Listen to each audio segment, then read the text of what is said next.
சிறுதொழிலுக்கு பசுமை மின்சாரம் city union வங்கி கடன் திட்டம் ஐஎஃப்சியிடம் ரூபாய் 440 கோடி நிதி பெற்றது. கோவையில் கிரிக்கெட் மைதானம் தனியாருக்கு டிட்டோ அழைப்பு. நவீனமயமாக்க ரூபாய் 10,000 கோடி நிதி திரட்டுகிறது ஏர் இந்தியா. பிரிட்டனுக்கு ஆடை ஏற்றுமதி அதிகரிக்கிறது வர்த்தக போட்டி. தங்கத்தை முதலீடாக கருதி வாங்கி குவித்த இந்தியர்கள். தரவு அடிப்படையில் கப்பல் இன்ஜின் பராமரிப்பு. ஜிஎஸ்டி இணையதளத்தில் சரக்கு இறக்குமதி விவரங்கள்.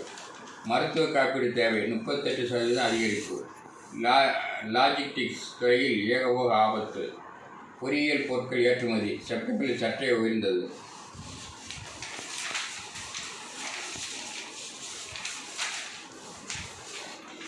ஒரு மாதமாக ஒரே தொந்தரவாக போச்சே. கரூரில் திமுக தொண்டர் அலப்பறை. ஆட்டோ பஸ் மோதல் பெண் பள்ளி 10 பேர் காயம். பள்ளியில் காலிங்கராயன் வாய்க்காலில் சாயக்கழிவு நீர் கலப்பு. 44 தொழிற்சாலை மின் இணைப்பு கட்டு.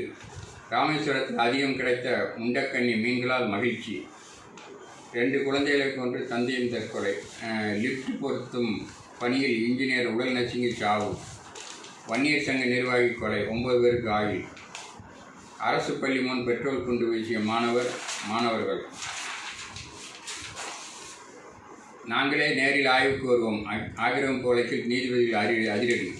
சலகண்டேஸ்வரர் கோயிலுக்குள் வெள்ளம். அகழி நீர்வழிப்பாதையை சீரமைக்க உத்தரவு. வால்பாறையில் இன்று முதல் இ-பாஸ் அரசு நடவடிக்கை ஐகோர்ட் பாராட்டு. பைக் ஓட்டி விபத்து ஏற்படுத்திய சிறுவனுக்கு நூதன தண்டனை. தொழிலதிபரிடம் ரூபாய் 244 கோடி மோசடி செய்த நபருக்கு காப்பு. ராமேஸ்வரம் கோவில் பெயரில் போலி இணையதளம் என புகார். புலி மர்மச்சாவு. வனத்துறை விசாரணை.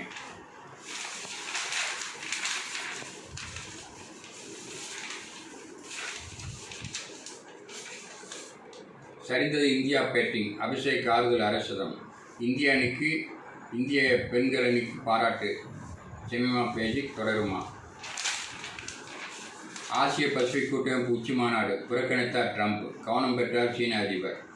அமெரிக்க கனவு திருடப்பட்டதில் இந்தியர்களுக்கு பெரும் பங்கு. விளம்பரம் வெளியிட்டது ட்ரம்ப் நிர்வாகம். கப்பல்களை தாக்கும் அமெரிக்காவுக்கு ஐக்கிய நாடு கண்டனம். எகிப்துடனான எரிவாயு ஒப்பந்தம் இஸ்ரேல் கையெழுத்திட மறுப்பு. 10 ஆண்டு இராணுவ ஒப்பந்தம் இந்தியா அமெரிக்கா கையெழுத்து. 30 பாலஸ்தீனர்கள் உடல் ஒப்படைப்பு. இந்தியருக்கு 25 ஆண்டு சிறை கனடா நீதிமன்றம் தீர்ப்பு. பப்புவா நியூ கினியாவில் நிலச்சரிவு. மண்ணில் புதைந்து 21 பேர் பலி.